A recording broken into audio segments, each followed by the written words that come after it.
Olá, meus amigos, olá, minhas amigas. Começando, mas vamos falar sobre futebol. Mais um conteúdo sobre futebol aqui.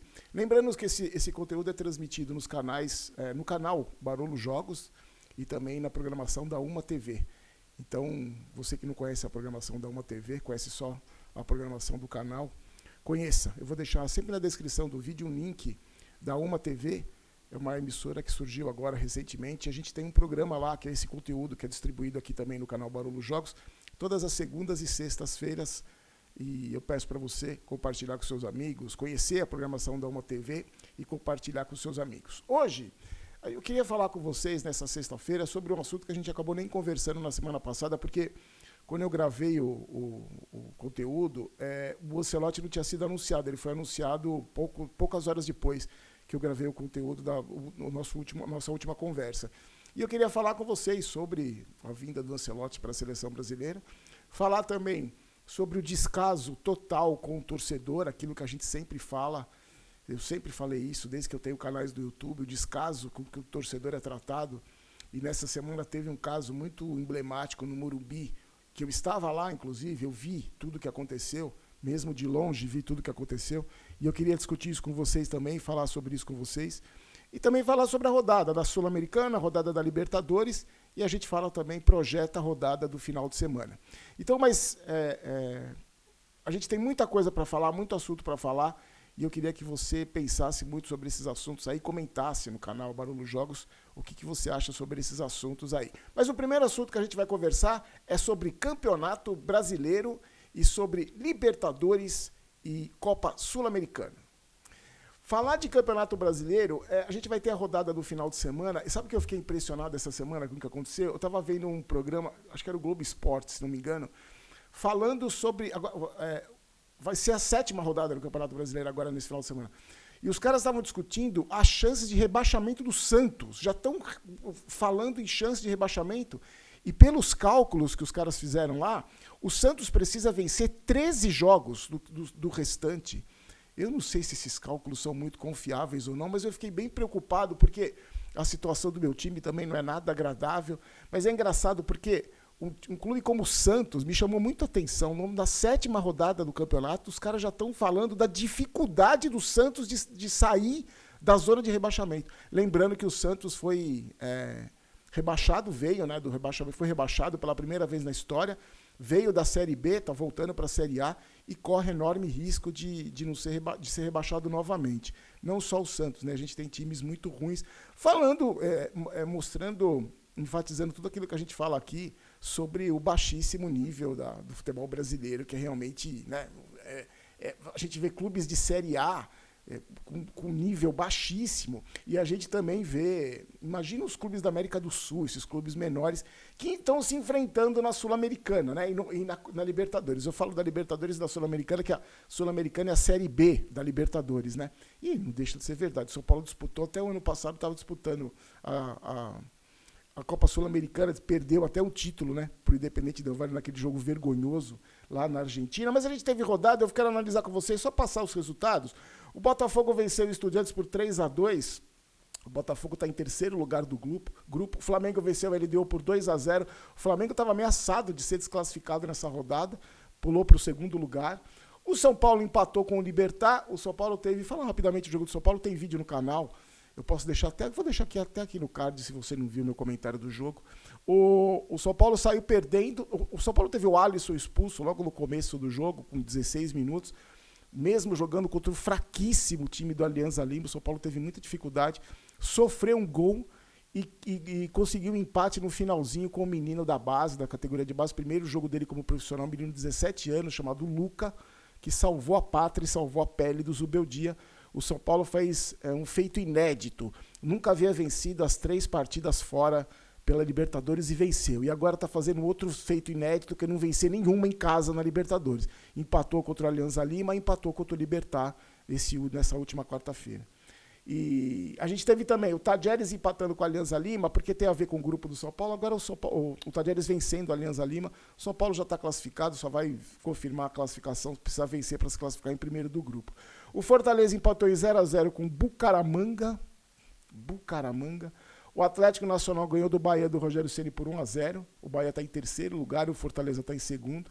O Nacional perdeu para o Inter em casa por 2-0 no estádio que eu fui, que eu tive lá na semana passada no Uruguai. Eu sei quanto é difícil jogar lá. O Palmeiras venceu 2-0, bateu no Bolívar, que é um time fraquíssimo. E o Palmeiras com aquele futebol. Eu fiquei surpreso que o Palmeiras fez 2-0, porque para mim o Palmeiras ganha de 1-0, segura o resultado, controla o jogo e vence sempre. E aí a gente teve na Sul-Americana, o Vitória ganhou fora de casa do Cerro Largo. Meu Deus, olha os times, gente. O Corinthians jogou contra o Racing fora de casa e ganhou de 1-0. Só que você pensa que é o Racing da Argentina. Não é. É o Racing do Uruguai, um time horroroso também. O Grêmio conseguiu empatar em casa com o tal de Godoy Cruz. O Cruzeiro venceu o todo-poderoso Palestino por 2-1 e mesmo assim é o terceiro do grupo. O Vitória é o segundo do grupo, o Corinthians é o segundo do grupo, o Grêmio é o segundo do grupo e o Cruzeiro o terceiro do grupo. E o Fluminense venceu a União Espanhola por 2-0 em casa, o segundo do grupo. E o Lanús venceu o Vasco na estreia do gênio Fernando Diniz no Vasco. Eu pude assistir alguns jogos, meus amigos, é assustador o nível do futebol, é assustador, assim, não é só gramado ruim, estádio feio, não é só isso. O futebol apresentado é tenebroso. E não só quando joga nesses estádios menores, né? O jogo no Maracanã é ruim, no Morumbi é ruim, na Arena do Grêmio foi ruim. Realmente, eu estou muito curioso, sabe para quê? Eu estou muito curioso para ver como é que vai ser esse Super Mundial aí, com os times. Se bem que eu, sinceramente, não sei se os clubes europeus vão estar muito interessados nesse Mundial, não. Isso tem sido uma discussão muito boa, né, que tem acontecido entre os torcedores. Muita gente apostando que os times da América do Sul, aqui os brasileiros vão dar vida, isso a gente sabe, estão encarando isso como deve ser encarado mesmo para o clube brasileiro, que é a maior competição que eles vão disputar. Mas os clubes europeus, eu não sei, sinceramente, se esses caras vão vir com essa vontade toda, não. Eu não sei se... Sabe por quê? Jogadores e treinadores estão reclamando muito desse campeonato. Na verdade, reclamando muito não só desse campeonato, mas reclamando do calendário, né? Porque eles são obrigados a jogar mais, sacrificam o período de descanso. Então, agora, por exemplo, é o período de férias na Europa, né? Os campeonatos estão acabando. E agora esses caras têm esse super mundial. Eu não sei, sinceramente, se os treinadores desses times grandes, né? Dos times considerados grandes, gigantes que disputam esse campeonato, esse super mundial, se eles vão vir com força máxima ou se vão até usar esse campeonato para fazer testes, para testar jogador, para testar esquemas táticos, para testar algumas novidades, que para eles não é nem início de temporada, é o fim da temporada. Eu estou muito curioso para ver. Só que se a gente for ver, se a gente for comparar o nível do futebol aqui da América do Sul com o nível do futebol da Europa, vai ser um vexame. Existe o risco de ser um vexame. Mas é futebol, né, gente? É futebol e tudo pode acontecer no futebol. Só que, sinceramente, pelo que eu vejo, o nível... Eu estava assistindo um jogo do Barcelona, que se sagrou campeão espanhol, né? É muito diferente. Eu não estou babando ovo pro futebol europeu, não. Eu admiro muito o futebol bem jogado e o futebol que tem uma mentalidade de futebol, que você quer ganhar o jogo. Então, que não tem catimba, não tem cera. No jogo do Libertad em São Paulo, no Morumbi, os caras estavam fazendo cera com 1 minuto de jogo. O goleiro fazendo cera, aí o jogador cai, o cara cai, volta fora do campo, volta pro campo. E na Europa, você até vê isso, mas você vê muito menos. Então, eu, sinceramente, fico muito decepcionado de ver o nosso futebol, como é que tá, no que se transformou. E aí, esse, aliás, é o tema para o nosso próximo assunto, seleção brasileira, porque tivemos aí a chegada do Ancelotti e nessa semana também o Edinaldo Rodrigues foi afastado de novo da CBF, da presidência da CBF, mostrando que não mudou nada, continua a mesma várzea. Mas vamos falar de seleção brasileira, Ancelotti e Edinaldo Rodrigues. O Ancelotti foi anunciado na semana passada, né? E muita gente está considerando o Ancelotti o salvador da pátria, que ele já vai chegar e a seleção brasileira, o Hexa já está garantido. Eu vi o jornalista falar, o Hexa está garantido, chegou o Ancelotti. Eu não sei se o cara tinha, eu não sei quem é, não lembro, porque eu não guardo o nome, mas eu não sei se o cara tinha bebido antes de apresentar um programa ou se ele estava brincando. Porque não é possível que alguém em sã consciência já vá cravar que o Brasil vai ser hexacampeão só porque o Ancelotti chegou. Eu acho o seguinte, depois de tanta lambança que essa CBF fez, trouxeram um treinador que eu considero talvez seja o maior da história, né? O cara tem 5 títulos conquistou títulos por todos os campeonatos por onde ele passou, italiano, espanhol, inglês, conquistou todos os títulos e a Champions League é o maior vencedor. Eu acredito que seja um treinador excelente, sem dúvida nenhuma. Mas aí, o problema para mim cai justamente na matéria-prima com que ele vai trabalhar. Na matéria-prima, porque a gente não tem jogador, gente. O nosso melhor jogador é o Neymar, ainda é o Neymar, que está estrupiado, a gente nem sabe se ele vai ter condição de voltar. Então, eu não vejo... Tá, ótimo, o treinador é ótimo, ele pode montar um esquema muito legal, mas isso pode até funcionar em clubes, né? Em clubes a gente já viu muito time ruim, sem jogador conhecido, com bom esquema tático, conquistar títulos ou chegar longe. Agora, um treinador de seleção numa Copa do Mundo, com pouquíssimo tempo que ele vai ter para trabalhar, já tem jogo das eliminatórias aí. Com pouquíssimo tempo que ele vai ter para conhecer os jogadores, para se adaptar ao futebol brasileiro. Eu, sinceramente, acho que foi uma ótima contratação. Já deviam ter feito isso antes, né? Mas os caras são muito incompetentes. Mas não vai resolver o problema, porque o nosso principal problema é matéria-prima. Falta jogador. Agora, a vantagem é que eu acho que o Ancelotti não vai se submeter os mandos e desmandos da CBF, né? Por exemplo, ele vai convocar, acho que ele vai convocar quem ele quiser convocar, né? Eu não sei sinceramente, eu não sei, porque a gente não sabe o que acontece nos bastidores da seleção brasileira. Eu acredito pessoalmente que não são os melhores que são convocados, são outros critérios que são adotados, não me pergunte quais, mas eu acho que são outros critérios, não acho que o melhor o melhor de cada posição vai para a seleção brasileira. Desculpa, isso para mim nunca aconteceu, não é agora não, isso nunca aconteceu. Para mim não são os melhores que vão. Nem sempre os melhores que vão. Não sei os critérios que são utilizados. O que eu sei é que não são os melhores. Eu tenho certeza que não são os melhores. Mas eles dizem que são.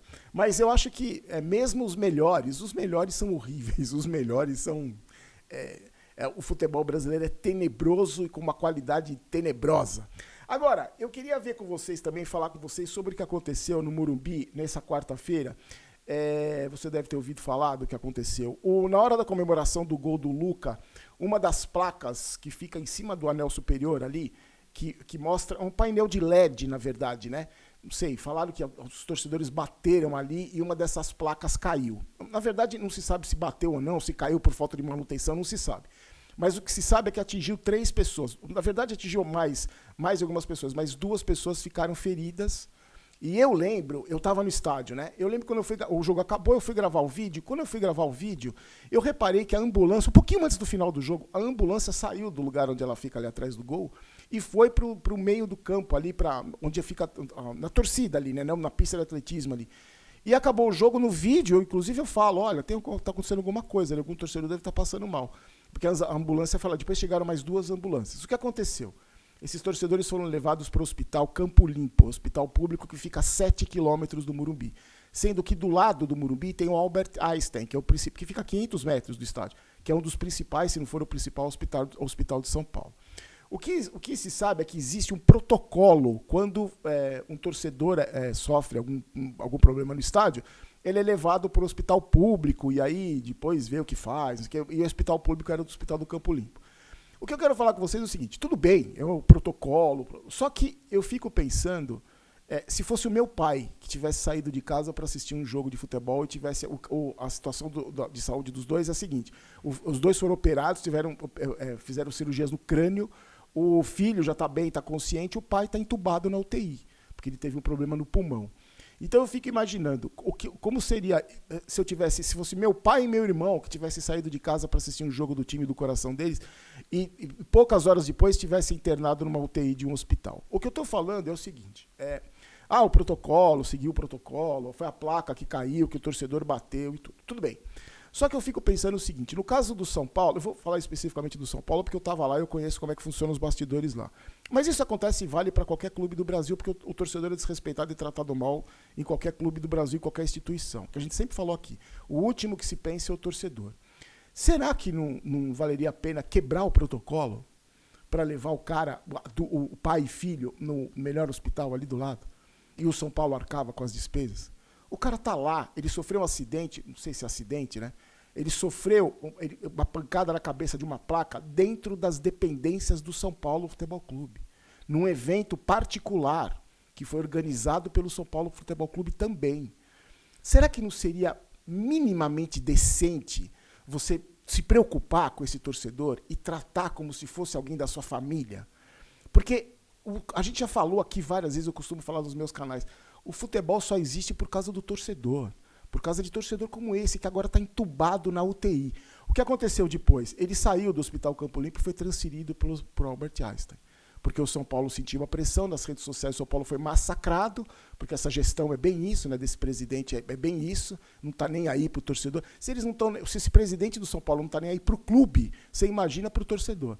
Então, como ficou muito feio para o São Paulo nas redes sociais, e esse presidente é muito vaidoso, o pai e filho foram transferidos para o Albert Einstein. Agora, eu fico me perguntando isso.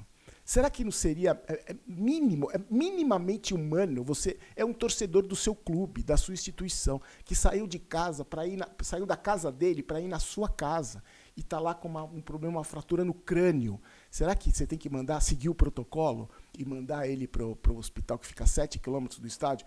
E eu fico perguntando, e se fosse o pai do Casares, se fosse o pai de algum diretor, se fosse o filho dele, será que ele seguiria o protocolo também? E aí iria para o Hospital do Campo Limpo e depois iria para o Albert Einstein? Mas o que me deixa mais impressionado é que isso só mostrou, mais uma vez, o quanto o torcedor de futebol é desrespeitado. O quanto o torcedor de futebol, que para mim é a peça fundamental desse esporte, é tratado. Isso mostrou como o torcedor é tratado. Sinceramente, se você me perguntar, vai mudar alguma coisa? Não vai mudar absolutamente nada, gente. Vai continuar tudo do mesmo jeito. Agora, a indignação da gente é que também não pode deixar de continuar. Eu vou continuar indignado com... Eu procuro defender sempre o torcedor, porque eu sou torcedor. Hoje, eu tenho um papel profissional, que eu tenho canais no YouTube e o programa da Uma TV. Mas eu brigo muito pelo torcedor. O torcedor ser bem tratado, porque eu sou torcedor, eu frequento estádio. Então, eu vejo, toda vez que acontece isso, esse desrespeito, eu fico, sinceramente, muito indignado e triste por saber que nada vai acontecer. Para finalizar, vamos falar da rodada do futebol brasileiro no final de semana? Eu vou dar meus palpites, hein? Ceará pega o Sport, para mim o Ceará vence por 2-1. O Vasco pega o Fortaleza, para mim 1-1. São Paulo e Grêmio, São Paulo ganha por 2-0, se Deus quiser. Corinthians e Santos, para mim o Corinthians mete 3-0 no Santos. Bahia e Vitória, 2-1 Bahia. Juventude e Fluminense, o Fluminense vai ganhar do Juventude fora de casa por 2-1. Flamengo e Botafogo vai ser 3-2 para o Flamengo. Bragantino e Palmeiras vai ser 1-0 para o Palmeiras, aquele 1-0 do jeito do Palmeiras. Cruzeiro e Galo, hein, jogaço, 2-1 para o Cruzeiro. Inter e Mirassol, para mim, empatam em 1-1. Na segunda-feira, a gente confere esses resultados aí, tá bom? Mais uma vez, vou agradecer você, sua parceria, sua companhia. Lembrando que toda segunda-feira e toda sexta-feira, 8 da noite, na Uma TV, esse conteúdo está no ar. E também no canal Barolo Jogos, sempre às sexta-feira e segunda-feira, à 1 da tarde. Fique com Deus, forte abraço, um ótimo final de semana, uma boa rodada de futebol pra gente, que segunda-feira a gente fale de jogos bons, de belas partidas, de lances legais, e não falar de desrespeito ao torcedor e nem muito menos um monte de cabeça de bagre jogando futebol. A gente se encontra segunda-feira. Forte abraço. Tchau, tchau.